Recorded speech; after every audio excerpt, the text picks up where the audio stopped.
Good morning friends. आज उपभोक्ता संरक्षण अधिनियम 2019 में हम उपभोक्ता न्यायालय में किस तरह से परिवाद पेश कर सकते हैं, क्या उसकी प्रक्रिया होगी और क्या वहाँ रिलीफ मिलेगी और क्या उसकी रिलीफ के बाद अपील होगी। आज समझते हैं उपभोक्ता न्यायालय में हम किस तरह से अपना केस पेश कर सकते हैं। इस प्रक्रिया में पहले हमें ये देखना होगा कि उपभोक्ता न्यायालय का क्षेत्र अधिकार क्या है। उपभोक्ता न्यायालय का क्षेत्रीय अधिकार, जिला उपभोक्ता न्यायालय का क्षेत्र अधिकार दो बातों पर निर्भर करता है। पहला तो पिक्यूनियरी डिस्क्रिप्शन, धन संबंध में 1 करोड़ रुपए तक कोई भी दावा, कोई भी प्रार्थना पत्र जिला उपभोक्ता न्यायालय में पेश किया जा सकता है। दूसरा, जिले में जो उसको क्षेत्राधिकार दिया है, जो राज्य सरकार केंद्र सरकार द्वारा निर्धारित किया गया है, उसी जिला न्यायालय में आप परिवाद पेश कर सकते हो। शिकायत करने का तरीका क्या होगा? उपभोक्ता स्वयं शिकायत कर सकता है। जिस उपभोक्ता को माल बेचा गया या जिसे सेवा दी गई या उस उपभोक्ता की सहमति से जिसने उस वस्तु का या सेवा का उपयोग किया, वह भी इसमें पक्षकार बन सकता है, प्रार्थना पत्र पेश कर सकता है जिला न्यायालय में। और जो अनुचित व्यवहार हुआ है, जिसके साथ हुआ है, वह उपभोक्ता स्वयं जिला न्यायालय में परिवाद पेश कर सकता है, प्रार्थना पत्र पेश कर सकता है।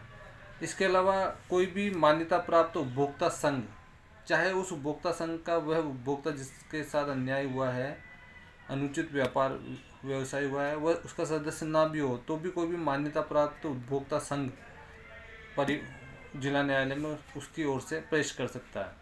तीसरा, यदि कोई अधिक उपभोक्ता हो, जैसे मान लो किसी मामले में किसी हेयर ऑयल के उपयोग से कई लोगों के बाल झड़ गए, गंजे हो गए। अब कई लोग एक साथ उस कंपनी के ऊपर दावा करना चाहे तो परमिशन ऑफ द कोर्ट कोई एक उपभोक्ता भी उन सभी उपभोक्ताओं की ओर से उपभोक्ता न्यायालय की परमिशन से प्रार्थना पत्र पेश कर सकता है।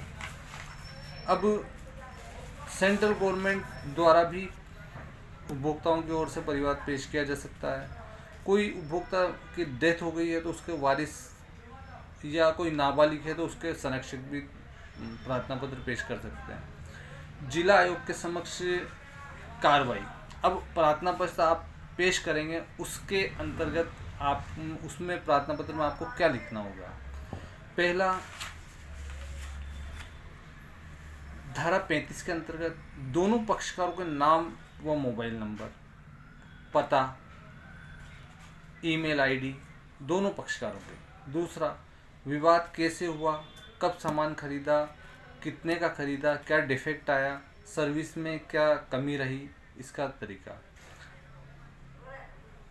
ये बताने के बाद दस्तावेजी सबूत, आपने उस सामान को खरीदा, उसका bill, warranty card, email, photo, video, जो भी आपके पास उस समय सबूत उपलब्ध हैं, जो भी उस समय व्यवहार में उत्पन्न हुए हैं, उन सभी को पेश करना होगा। चौथी बात, आपको क्या राहत चाहिए, उसमें लिखना होगा कि नया सामान बदल के दे, या पैसे वापस मांगने होंगे, या मुकदमे का खर्च मांगना होगा।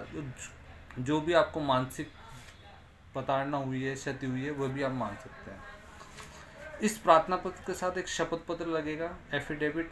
उस एफिडेविट के बिना केस एडमिट नहीं होगा। कोर्ट फीस की बात करें तो कोर्ट फीस उपभोक्ता जिला न्यायालय में 5 लाख तक के मुकदमे में कोई कोर्ट फीस पेश नहीं होती है। बिना कोर्ट फीस के 5 लाख के अंदर वाले मुकदमे पेश किए जा सकते हैं।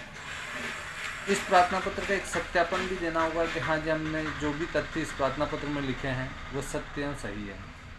इसके बाद जो हम प्रार्थना पत्र बना देते हैं, दस्तावेज बना देते हैं, उसकी एप्लीकेशन फाइल कंप्लीट हो जाती है, उसकी 4 कॉपी दस्तावेजों के साथ 4 कॉपी में उसको जिला न्यायालय में पेश करना हो, 4 कॉपी।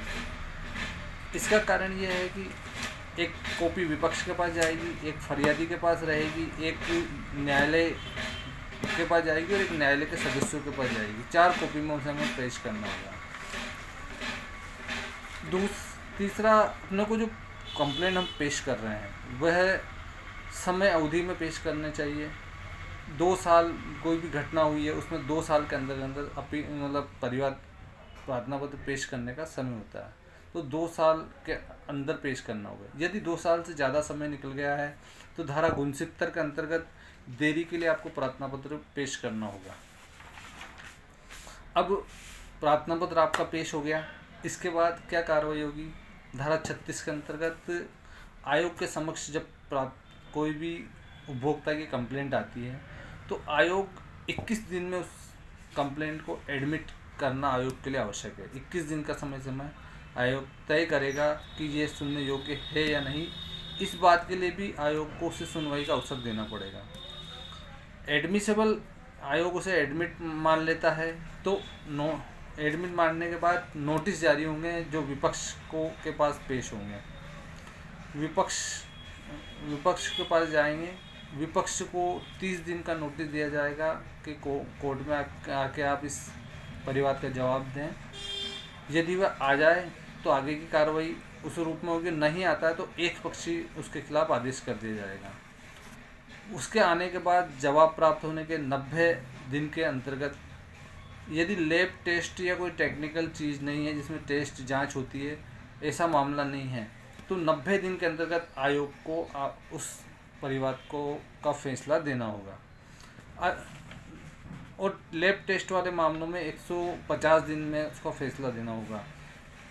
और अधिकतम कोई रीजन कारण दिया जाए तो 5 माह में जिला उपभोक्ता न्यायालय को फैसला करना होगा। अब इसमें कभी कभी सवाल उठता है कि क्या इसमें हमें अधिवक्ता की आवश्यकता है? तो धारा 35 में कहा गया है कि इसमें अधिवक्ता को पेश करने की ज़रूरत नहीं, मतलब अधिवक्ता करने की आवश्यकता नहीं, आप स्वयं भी अपना केस कर सकते हैं। पर इस मामले में सलाह दूंगा कि आप खुद अगर इस मामले को ढंग से समझ सकते हैं तो आप कर सकते हैं, अन्यथा आप किसी विधिक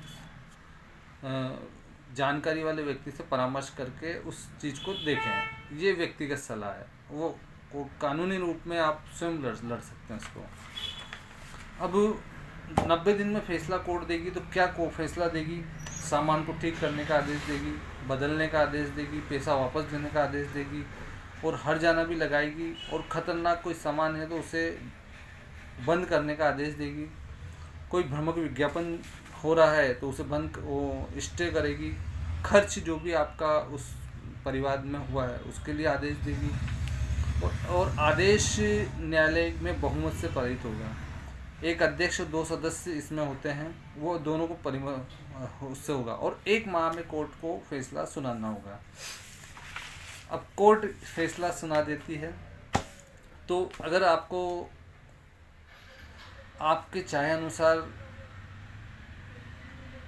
रिलीफ नहीं मिलती तो आप धारा 41 के अंतर्गत जिला आयोग में 45 दिन के अंदर तथ्य और विधि के आधार पर अपील कर सकते हैं। अपील में जो भी पक्ष पेश करता है उसे जो जुर्माना राशि की गई है, जो वहाँ अदायगी राशि की, उसकी 50% राशि जमा करना या कोर्ट जो आदेश करे इस तरह की जमा आपको करनी होगी। तीसरी बात, ये तो सामान्य प्रक्रिया। यदि मेडिटेशन के लिए भी फाइल को भेजा जाता है, धारा 37 और 37A के अंतर्गत मध्यस्थता सुलह के लिए यदि फाइल को भेजा जाता है तो आप उसमें डरे नहीं। कुछ मामले, अधिकतर मामले मध्यस्थता से और दोनों पक्षों के बैठक और आपसी समझ से सोल्व हो जाते हैं और त्वरित न्याय मिलता है। आशा है आपको ये मेरी जानकारी अच्छी लगी होगी। लाइक एंड शेयर करें। Good morning.